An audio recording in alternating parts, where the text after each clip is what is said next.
Hello ladies and gentlemen, welcome to my channel. My name is George Kingori, here online finance guy who speaks about all things finance, how you can be able to grow, invest and become better in your finances. And today I'm going to speak about things that you should not be buying or paying for. In your journey towards financial independence, there are several things, items and expenses that you may be paying for that you do not need to be paying for and are actually eating the money that could otherwise be channeled towards your investment to allow you to power through in your investment journey. So the first thing is prepaid telephone plans. It has been noted by research in the UK that more than 50% of people do not even use 75% of their pre-planned tariffs in terms of data and in terms of telephone calls. So why should you be paying for something every other month and you will not use it to the full extent? Subscriptions that you do not need, plans that you do not need. And the unfortunate thing is majority of these plans actually expire every single month. So if in January you had less usage and in February you had more usage, if your January has a few things that you did not spend your money on, so if you have like 2 GB you did not spend on, you cannot transfer that one to February when you have a lot more expenses.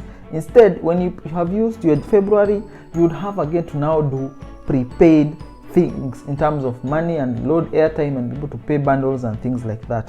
Why should you pay for prepaid telephone bills if you are not majority of the time going to use them completely? The other thing is unnecessary subscriptions. As you have gone on with your professional work or even in your personal work, there are several subscriptions that come up, some of which may actually be unnecessary. Let me give you an example. There was a time I wanted to merge two PDF documents and another instance when I wanted to separate two PDF documents.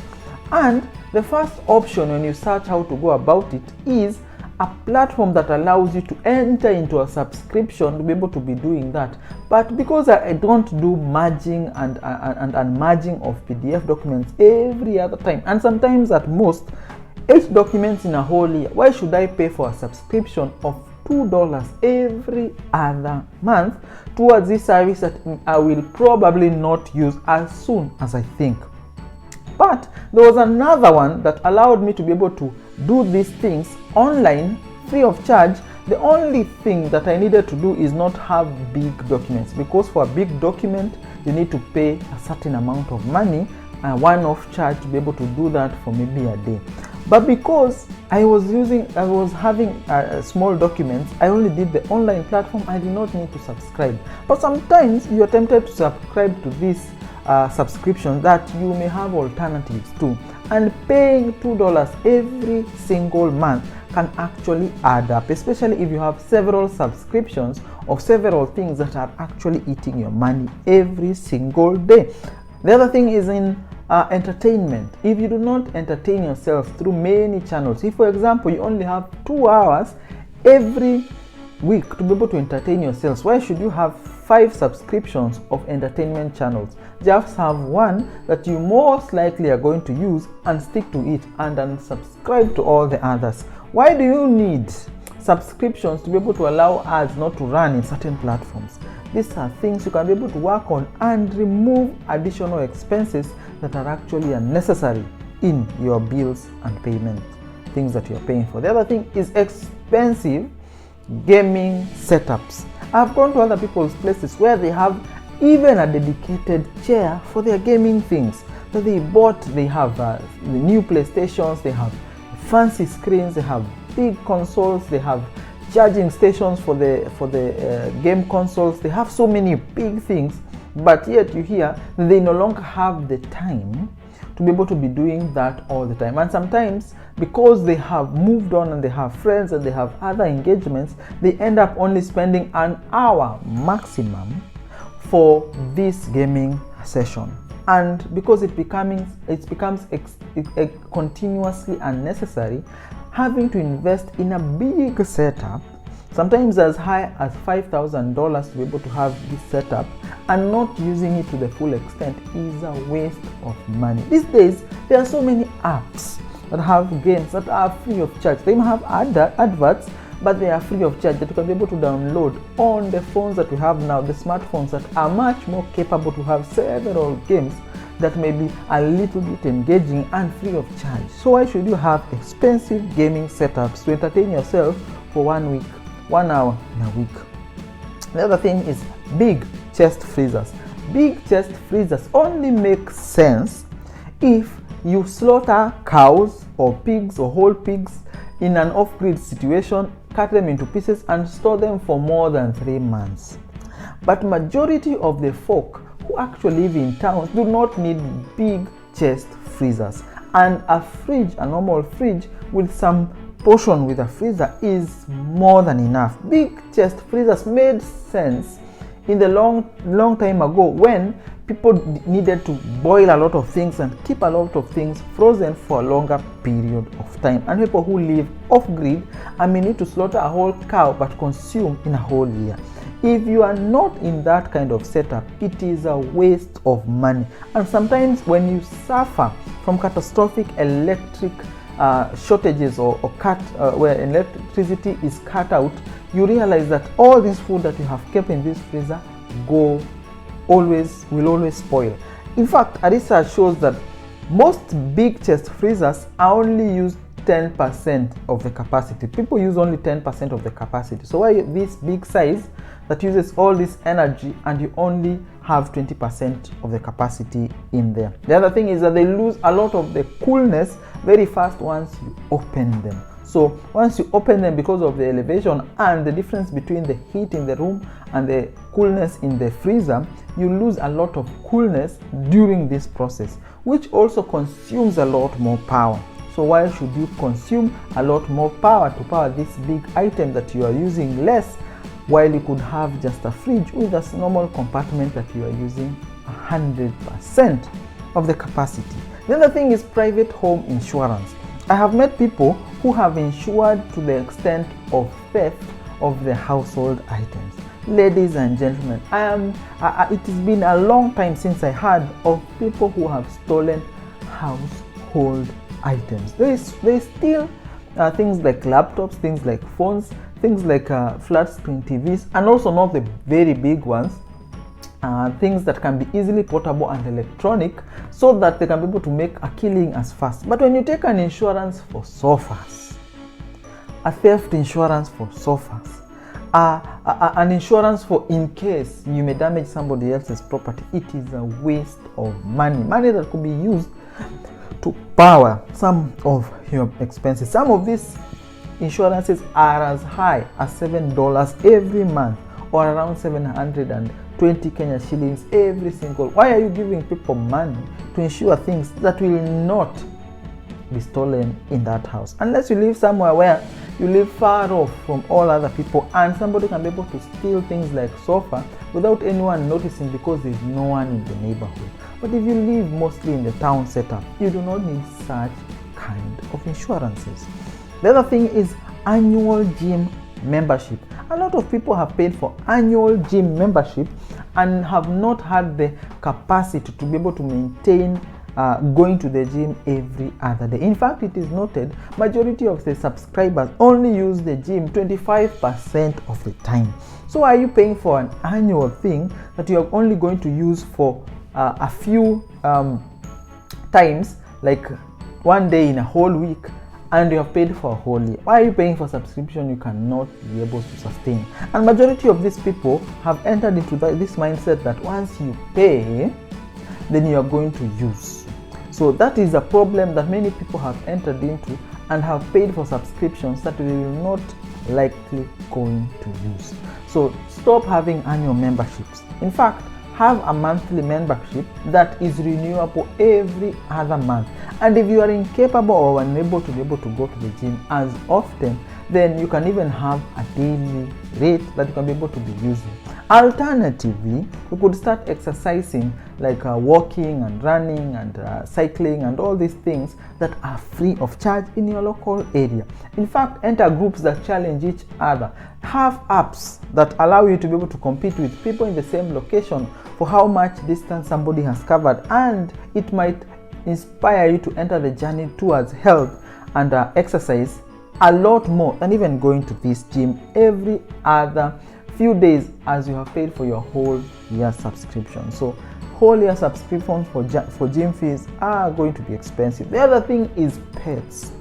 There are very many pets that are very expensive. I met a guy who lives in a suburban area in Kenya with red soil, and this guy decided to get a full coat, white coat dog in that neighborhood. This dog would of course enjoy the red Kenyan earth and will play around, and the guy would incur a lot of money to be able to wash professionally this coat, which was white, pure white, that this coat needed to be cut because sometimes Nairobi weather can be very hot, and the maintenance of this dog in terms also of diet was also a lot more strenuous. This dog would consume on average $120 or around 13,000 shillings in food, medical, grooming and other expenses related to this pet. In fact, sometimes even more expensive than raising children in certain locations in Nairobi.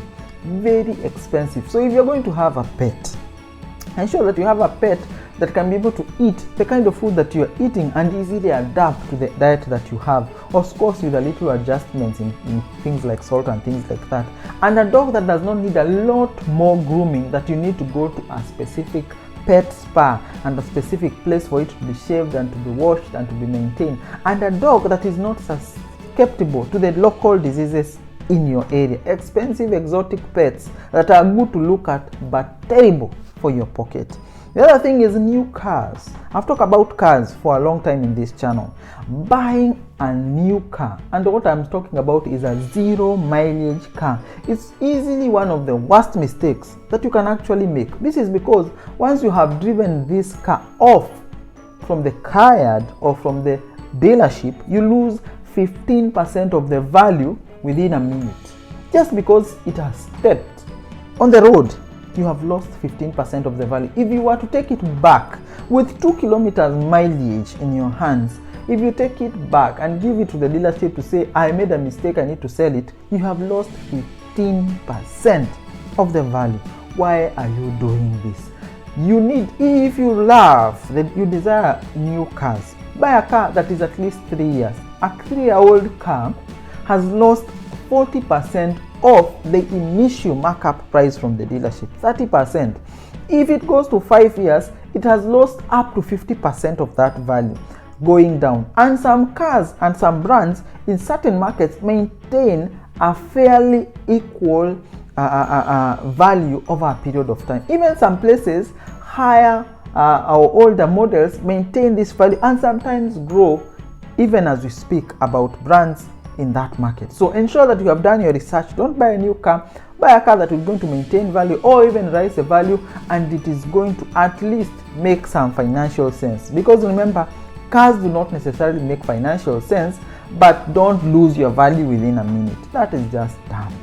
Then the other thing is buying sports cars.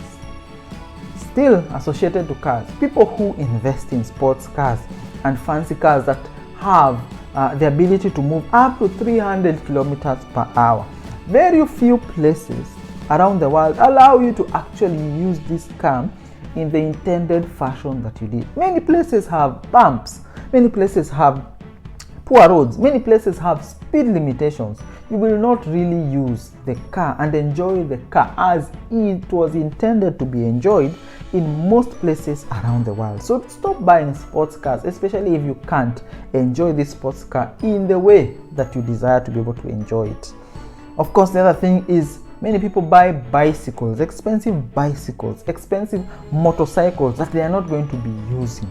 Do not purchase a big expensive motorcycle, a fancy bicycle that you will not use on a regular basis. In fact, don't buy an expensive bicycle, those ones that cost $1,000 plus or 100,000 Kenya shillings plus, if you are not using it at least consistently for 200 kilometers every single week. If you're not going to use it like that, don't buy that. If you're going to use it for an hour every week, then a $200 bike is sufficient for you, because you're not using it professionally, because you don't need a professional bike to be able to use it you don't need a professional bike to be able to enjoy what you need to enjoy. And even the professional bike is not going to make you more capable in your riding skills.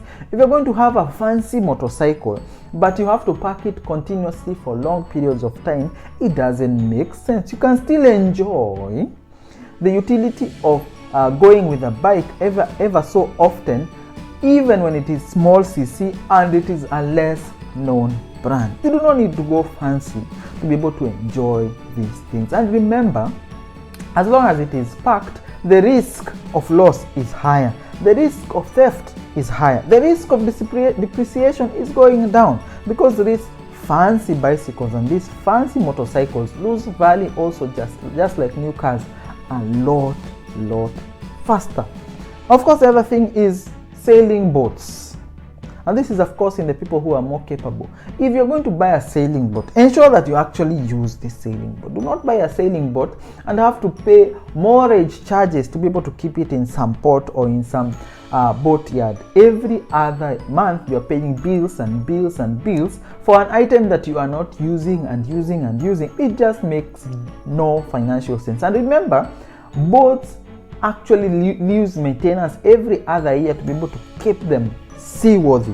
So you do not want to have sailing boats that you are paying for and you are not using consistently. In fact, if you are not using it at least 3 weeks every single year, do not have a boat. Just hire boats, use your friends' boats and all these things. The other thing that sometimes people are tempted into is timeshares in holiday homes. Sometimes people sell you the idea that you could be able to partly own a holiday home in some fancy location, and you can be able to use this timeshare to be able to live into that house, or keep it as an investment so that when it is hired out, you could be able to have some return on your investments.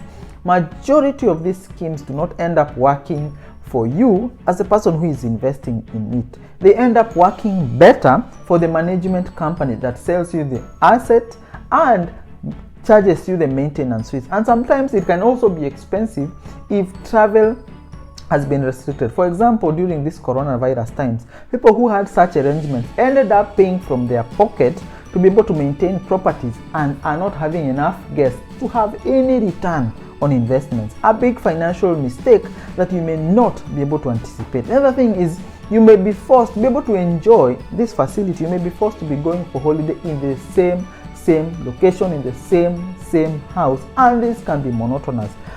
How many times do you get bored in going in the same locations for holiday every other time? And remember, if you are fixed or forced into having such an arrangement because of your timeshare purchase, then it becomes unfortunate. And sometimes the other problem is people cannot be able to opt out of this arrangement because of either the contractual obligation or even getting somebody to be able to purchase your timeshare. Even valuing this timeshare after having it for a period of time may not be possible. So ensure that you do not purchase things that you cannot fully use and may actually use the money in your pocket. I hope that you are learning, you're growing, you're becoming better in your financial journey. If there are other more items that you can be able to list down below, please list them in the comment section. Remember to subscribe to the channel, to leave a like in this video, and a comment to tell me that you are tuned in and you're listening and the kind of content you want me to share. Thank you and enjoy your day.